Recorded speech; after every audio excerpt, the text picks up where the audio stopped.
skills.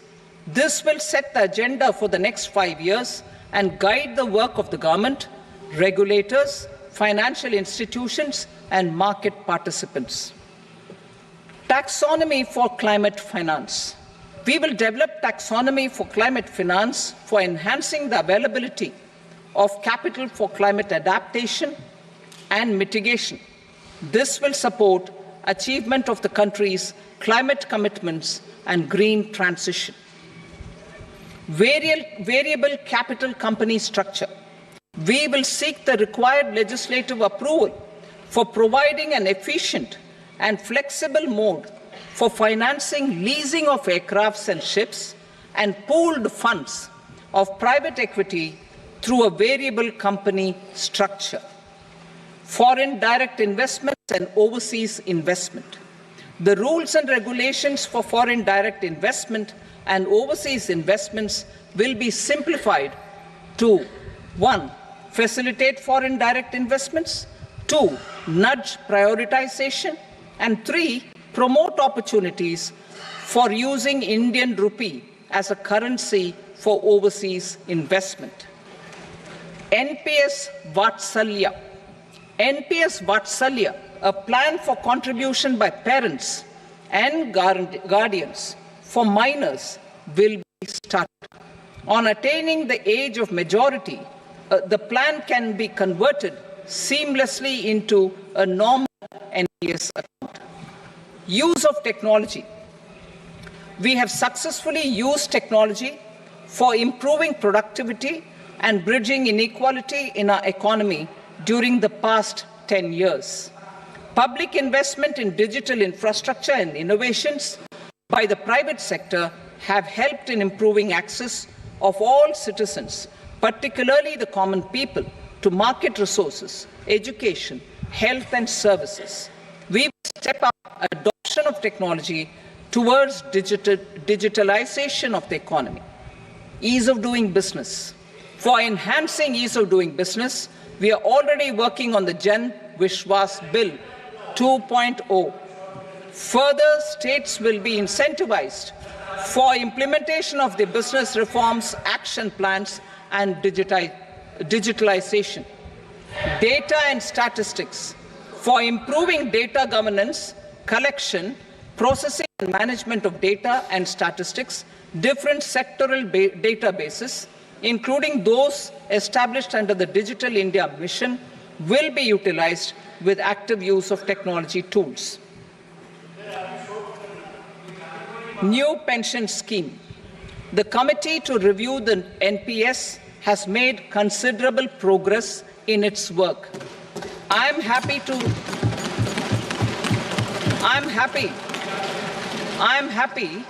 that the staff side of the National Council of the Joint Consultative Machinery for Central Government Employees has taken a constructive approach. A solution will be evolved which addresses the relevant issues while maintaining fiscal prudence to protect the common citizens. Budget estimates for 24-25. For the year 24-25, total receipts other than borrowings and the total expenditure are estimated at 32.07 lakh crore rupees and 48.21 lakh crore rupees respectively.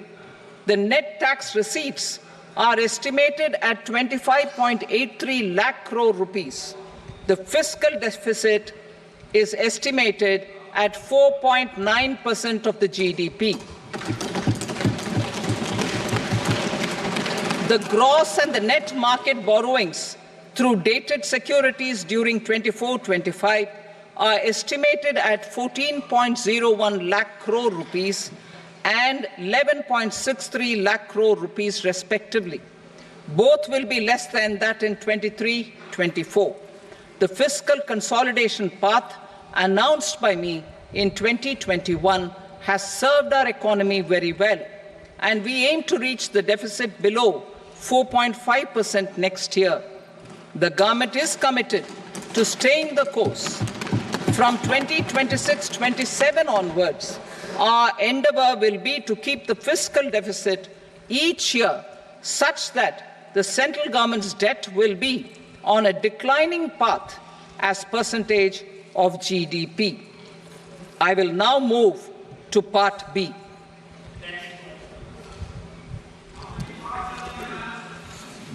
Indirect taxes. Sir, I start with GST.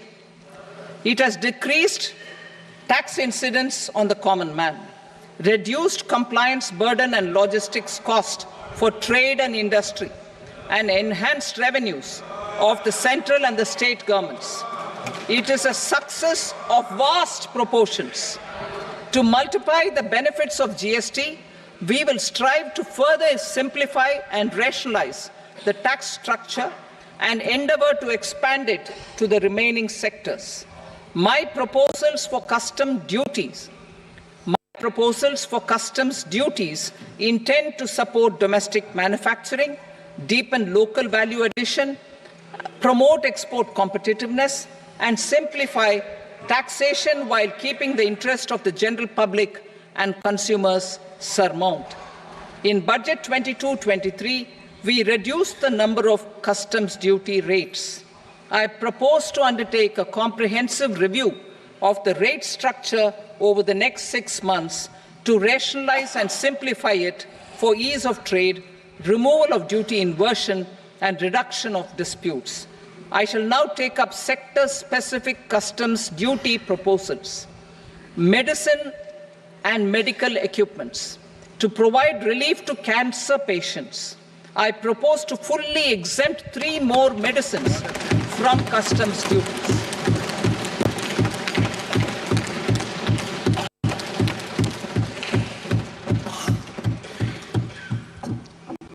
I also propose changes in the BCD on X-ray tubes and flat panel detectors for use in medical X-ray machines under the phased manufacturing program so as to synchronize them with the domestic capacity addition. Mobile phone and related parts. With a 3-fold increase in domestic production and almost a 100-fold jump in exports of mobile phones over the last 6 years, the Indian mobile industry has matured.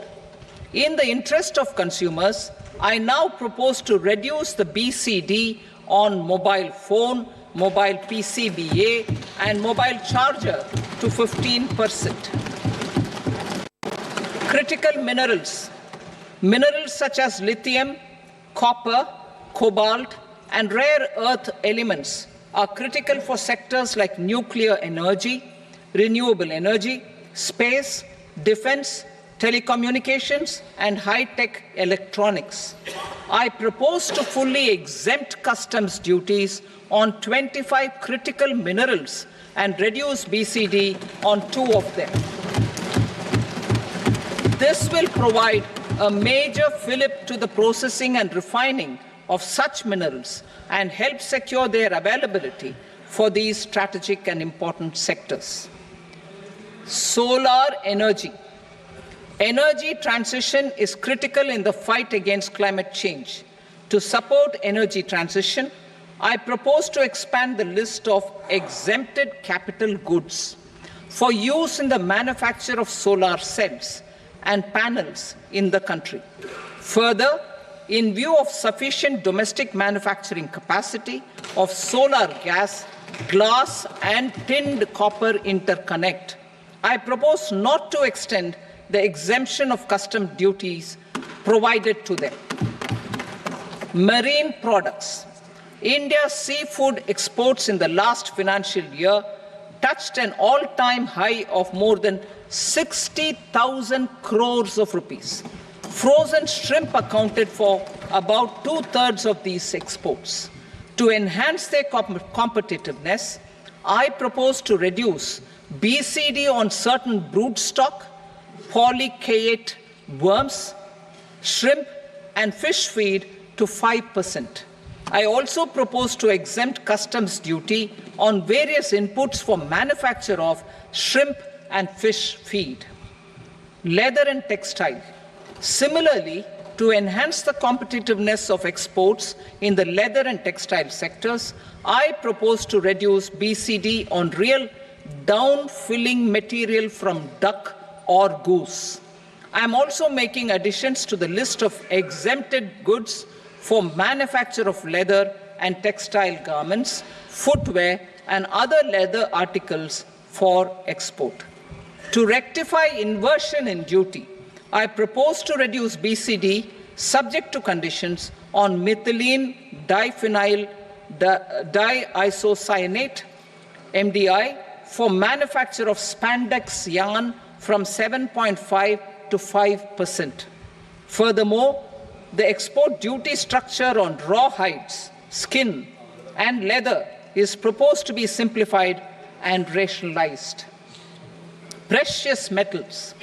To enhance domestic value addition in gold and precious metal jewelry in the country, I propose to reduce customs duties on gold and silver to 6% and that of platinum to 6.4%. Other metals. Steel and copper are important raw materials. To reduce their cost of production, I propose to remove the BCD on ferronickel and blister copper. I am also continuing with nil BCD on ferrous scrap and nickel cathode and concessional BCD of 2.5% on copper scrap. Electronics. To increase value addition in the domestic electronics industry, I propose to remove the BCD subject to conditions on oxygen-free copper for manufacture of resistors. I also propose to exempt certain parts for manufacture of connectors. Chemicals and petrochemicals. To support existing and new capacities in the pipeline, I propose to increase the BCD on ammonium nitrate from 7.5% to 10%. Plastics. PVC flex banners are non-biodegradable and hazardous for environment and health. To curb their imports, I propose to raise the BCD on them from 10 to 25%. Telecommunication equipment.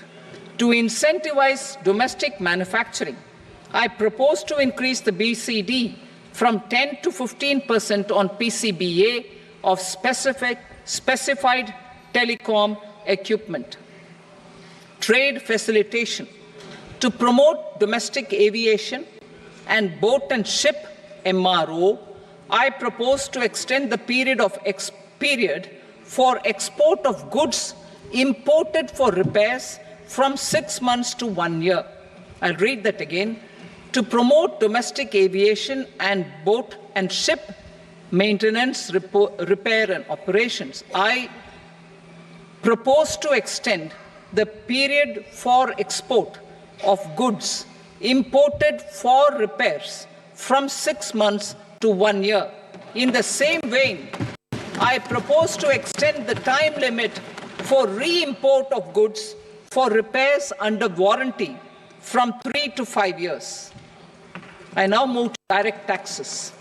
We will continue our efforts to simplify taxes, improve taxpayer services, provide tax certainty, and reduce litigation while enhancing revenues for funding the development and welfare schemes of the government. It has been our endeavor to simplify taxation. We have taken a number of measures in the last few years, including introduction of simplified tax regimes without exemptions and deductions for corporate tax and for personal income tax. This has been appreciated by taxpayers. 58% of corporate tax came from the simplified tax regime in the financial year 22-23. Similarly, as per data available till now, for the last fiscal, more than 2/3 have availed the new personal income tax regime. Comprehensive review of the Income Tax Act. I am now announcing a comprehensive review of the Income Tax Act 1961. The purpose is to make the Act concise, lucid, easy to read and understand. This will reduce disputes and litigation thereby providing tax certainty to the taxpayers. I will also bring down the demand embroiled in litigation. It is proposed to be completed in 6 months. A beginning is being made in the Finance Bill by simplifying the tax regime for charities, tedious rate structures, provisions of reassessment and search provisions, and capital gains taxation. Simplification for charities and tedious. The two tax exemption regimes for charities are proposed to be merged into one. The 5% TDS rate on many payments is being merged into the 2% TDS rate, and the 20% TDS rate on repurchase of units by mutual funds or UTI is being withdrawn. TDS rate on e-commerce operators is proposed to be reduced from 1 to 0.1%. Moreover, credit of TCS is proposed to be given in the TDS to be deducted on salary. Further, I propose to decriminalize delay for payment of TDS up to the due date of filing statement for the same. I also plan to provide a standard operating procedure for TDS defaults and simplify and rationalize the compounding guidelines for such defaults. Simplification of reassessment. I propose to thoroughly simplify the provisions for reopening and reassessment. An assessment hereinafter can be reopened beyond 3 years from the end of the assessment year only if the escaped income is 50 lakh rupees or more, up to a maximum period of 5 years from the end of the assessment year. Even in such cases, a time limit of 6 years before the year of the search, as against the existing time limit of 10 years, is being proposed. This will reduce tax uncertainty and disputes. Simplification and rationalization of capital gains. Capital gains taxation is also proposed to be hugely simplified. Short-term gains on certain financial assets shall henceforth attract a tax rate of 20%, while that on all other financial assets and all non-financial assets shall continue to attract the applicable tax rate. Long-term gains on all financial and non-financial assets, on the other hand, will attract a tax rate of 12.5%. For the benefit of the lower and the middle income classes, I propose to increase the limit of exemption of capital gains on certain financial assets to 1.25 lakh rupees per year.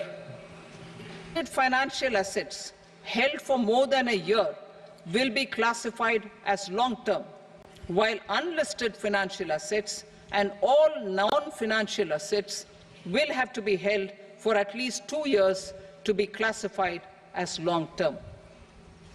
Unlisted bonds and debentures, debt mutual funds, and market-linked debentures, irrespective of holding period, however, will attract tax on capital gains at applicable rates.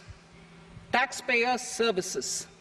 All the major taxpayer services under GST and most services under customs and income tax have been digitalized.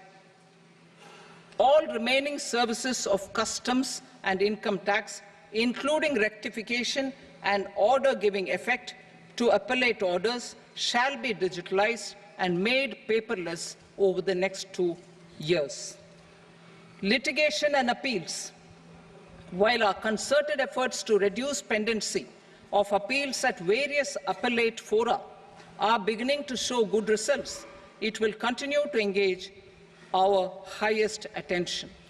To dispose of the backlog of first appeals, I plan to deploy more officers to hear and decide such appeals, especially those with large tax effect.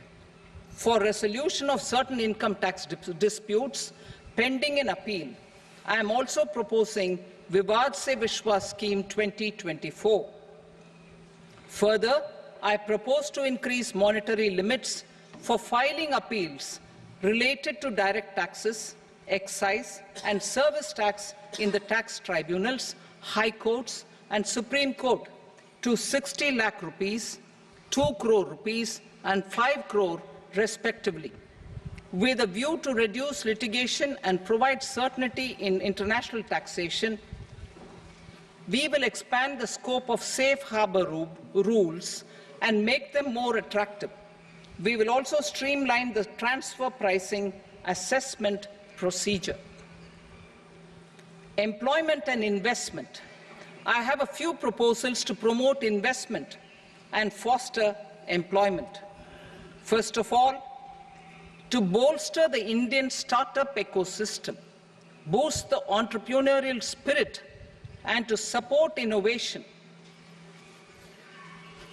I propose to abolish the so-called angel tax for all classes of investors. Second, there is tremendous potential for cruise tourism in India. To give a fillip to this employment-generating industry, I am proposing a simpler tax regime for foreign shipping companies operating domestic cruises in the country. Third, India is a world leader in the diamond cutting and polishing industry, which employs a large number of skilled workers. To further promote the development of this sector, we would provide for safe harbor rates for foreign mining companies selling raw diamonds in the country. Fourth, to attract foreign capital for our development needs, I propose to reduce the corporate tax rate on foreign companies from 40 to 35%. Deepening the tax base. I have a couple of proposals for deepening the tax base. First, security transaction tax on futures and options of securities is proposed to be increased to 0.02% and 0.1% respectively. Second, for reasons of equity, I propose to tax income received on buyback of shares in the hands of recipients. Other proposals: to improve social security benefits, deduction of expenditure by employers towards NPS is proposed to be increased from 10 to 14% of the employee's salary. Similarly, deduction of this expenditure up to 14% of salary from the income of employees in private sector, public sector banks and undertakings opting for the new tax regime is proposed to be provided. Indian professionals working in multinationals get ESOPs and invest in social security schemes and other movable assets abroad. Non-reporting of such small foreign assets has penal consequences under the Black Money Act. Such non-reporting of movable assets up to 20 lakh rupees is proposed to be depenalized.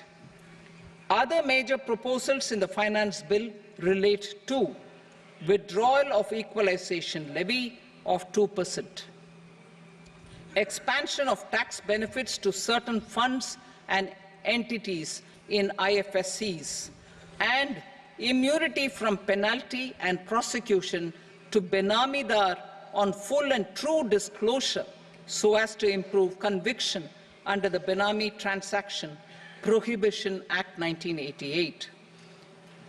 Personal income tax.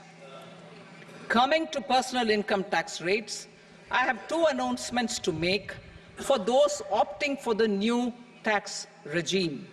First, the standard deduction for salaried employees is proposed to be increased from 50,000 to 75,000 rupees.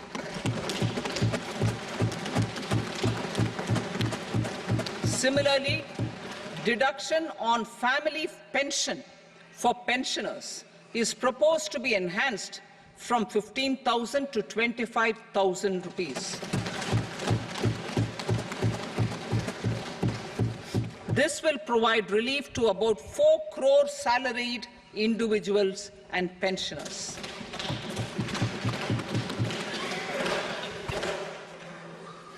Second, in the new tax regime, the tax rate structure is proposed to be revised as follows: 0 to 3 lakh rupees, nil; 3 to 7 lakh rupees, 5%; 7 to 10 lakh rupees, 10%; 10 to 12 lakh rupees, 15%; 12 to 15 lakh rupees, 20%; and above 15 lakh rupees, 30%. As a result of these changes, a salaried employee in the new tax regime stands to save up to 17,500 rupees in income tax.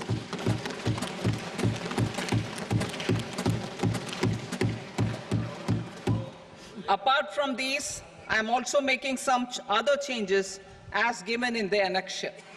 As a result of these proposals, revenue of about 37,000 crore, that is 29,000 crore in direct taxes and 8,000 crore in indirect taxes, will be foregone, while revenue of about 30,000 crore rupees will be additionally mobilized. Thus, the total revenue foregone is about 7,000 crores annually.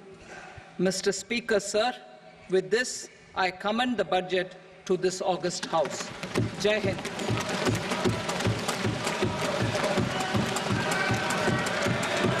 Item number 2. Item number 2.